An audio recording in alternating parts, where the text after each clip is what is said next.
दहकती धरती गगन में महकने दो प्यार मेरा, नाग फनियों के गली में फूलों का व्यापार मेरा। एक ऐसा लहजा, एक ऐसा शब्द जो हर टूटे दिल के ज़ुबान पर है। अक्सर जब दिल टूटता है तो इनकी कविताएं ज़ुबां पर आ जाती है। जी हाँ, सही दृष्टिकोण में आपने समझा।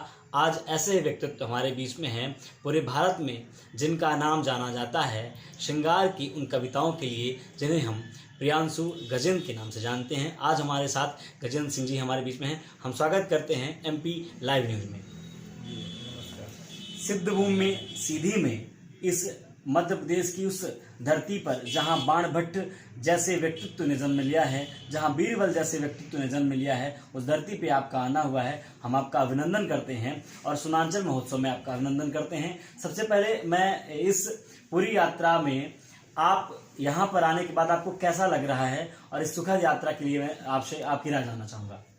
कहीं भी देखिए जाते हैं हम लोग, तो जहाँ श्रोता मिल जाते हैं और आप जैसे लोग स्नेह करने वाले इतने लोग आ जाते हैं, तो मन भर जाता है कि इतनी दूर 500, 400, 700 किलोमीटर की यात्रा करने के बाद भी वहाँ अपने लोग मिलते हैं, तो जैसे लगता है कि मैं एक परिवार में आया हूँ।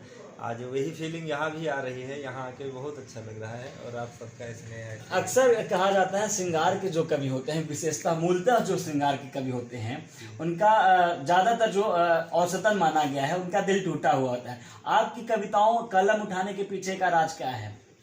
देखिए, कलम कोई उठाता नहीं है, कलम उठ जाती है। और उठने के पीछे जहाँ तक आपका जो मंतव्य है वो भी स्पष्ट है। और हमारे बड़े कवियों ने भी कहा कि वियोगी होगा पहला कवि, आह से उपजा होगा गान। और पहली कविता जो थी माँ निषाद प्रतिष्ठान त्वं गमः शाश्वती समा यत् क्रौंच मिथुनादेकम अवधि काम मोहितम, वो वाल्मीकि जी के ने लिखा नहीं था ना, उसको गाया था, वो उनके हृदय से निकला था, स्वतः निकला था। तो कविता भी स्वतः निकलती है और कहीं न कहीं जब हृदय प्रभावित होता है तो प्रभाव जो है वो कविता के रूप में निकलता है। तो ये बिल्कुल सत्य है कि कहीं न कहीं से व्यक्ति प्रभावित होता है। वो हृदय टूटने के लिए कोई ज़रूरी नहीं कि मोहब्बत ही हो तभी हृदय टूटता है। हृदय किसी बात से टूट सकता है। आप रास्ते में जा रहे हैं, कोई घटना दुर्घटना देखते हैं तो मन विदीर्ण होता है। तो जो कोमल हृदय का व्यक्ति होता है तो वो संवेदना से भर जाता है, और वो संवेदना अगर कवि है तो वो व्यक्त कर देता है कविता में। सामान्य व्यक्ति है तो आलोचना प्रलोचना कर लेता है। बस इतनी सी बात है।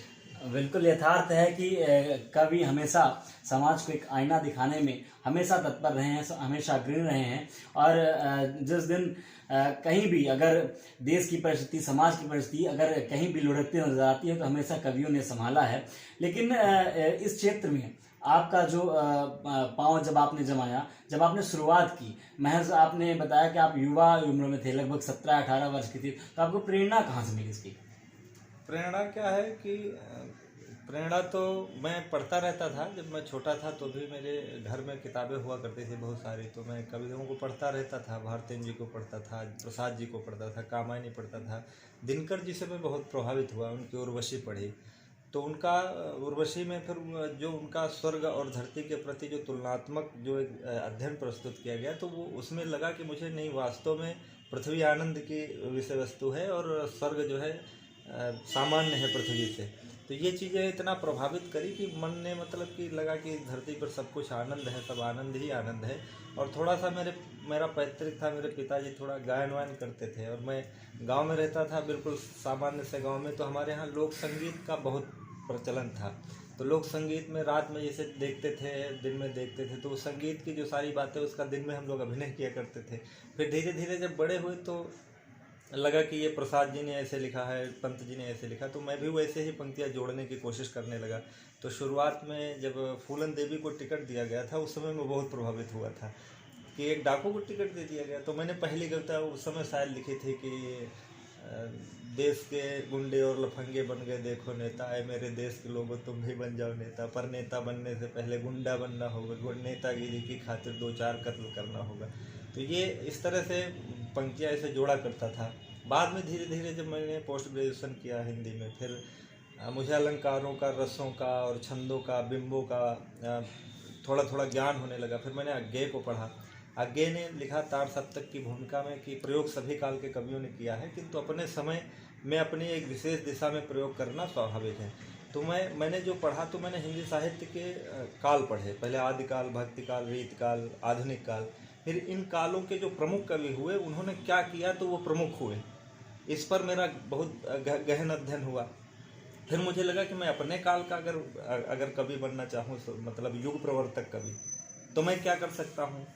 तो फिर मैंने बहुत सोचा, सोचने के बाद मैं अज्ञेय की बातों ने मुझे प्रभावित किया। फिर अज्ञेय को पढ़ा, धूमिल को पढ़ा, प्रभाकर वाचवे, नरेंद्र शर्मा, तमाम सारे कवियों को पढ़ा कि उन्होंने क्या किया। तो मैंने देखा कि उन लोगों ने क्या किया, पुराने बिंब, पुराने प्रतीक, पुराने विधान बदले और बदल करके उनको नए रूप में प्रस्तुत किया। तो फिर मैंने सोचा कि मैं क्या कर सकता हूँ।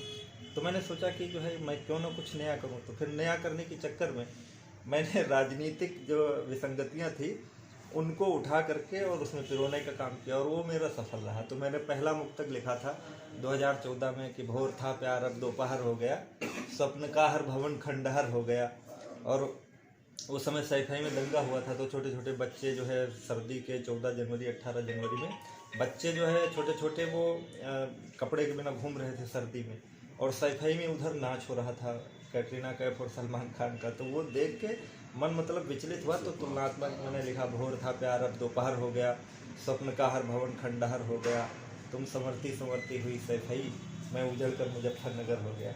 वो इतना ज़्यादा सराहा गया, इतना ज़्यादा सराहा गया। फिर मेरी परंपरा वो निकल पड़ी। फिर मैंने बहुत कुछ लिखा। फिर मैंने सारे गीतों में सब कुछ ऐसे ही प्रयोग करने शुरू किए कि इतने निर्मोही कैसे सजन हो गए, किसकी बाहों में जाकर मगन हो गए, लौट करके न फिर आए परदेश से, आदमी न हुए काला धन हो गए।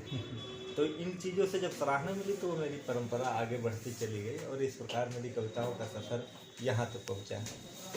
हमेशा आपने बोला कि हम कुछ नया करने की कोशिश में थे। आज अंतिम ये बात जानना चाहूँगा कि आज कुछ नया क्या सुनने को मिलेगा सीधी की इस धरती पर, सीधी वासियों को, जो आज के जो श्रोता आएंगे इस ठंड, ठिठुरती ठंड में, उसमें आपको क्या नई कविताओं की गर्माहट महसूस होगी? देखिए, सीधी मैं पहली बार आया हूँ लगभग, मतलब शायद 2011 या 10 में मेरे मित्र ने अभी बताया कि मैं आया था। तो एक बार मैं आया था, लेकिन मैं उस समय कविता केवल सीख रहा था, और आज आप सबके स्नेह से खूब आशीर्वाद और प्रेम भी मिला हुआ है। तो सीधी के लिए मैं जो कुछ सुनाऊंगा अभी तो सब कुछ नया ही है। खैर वो आपने इंटरनेट से सुन लिया है, आपको पुराना लग सकता है, लेकिन वो है नया। लेकिन फिर भी हम आप सबके लिए गाते हैं और आप सबके लिए लिखते हैं। तो हम पूरे देश में घूमते हैं, कहीं प्रशंसा, कहीं पे ताली, कहीं भरा मन, कहीं पे खाली, जैसे तैसे उम्र बिता ली मैंने तेरे प्यार में, रात रात भर कविता गाई, सुबह छपे अखबार में। तो आप भी कल ये नए चैनल से आप अपना टेलीकास्ट करेंगे, तो सब कुछ नया ही है, और जो कुछ भी आप सुनना चाहेंगे मैं सुनाने के लिए ही आया हूँ। तो बहुत बहुत धन्यवाद। ये हैं प्रियांशु गजेंद्र सिंह जी, जिन्हें आज हम सब सुनेंगे सीधी के इस महोत्सव पे, सुनांचल महोत्सव पे, नए नए शब्दों के साथ, नए लहजों के साथ, कुछ दिलों के अरमान भरने के लिए, कुछ बातों को रखने के लिए, समाज को आईना दिखाने के साथ हम गजेंद्र जी को सुनेंगे।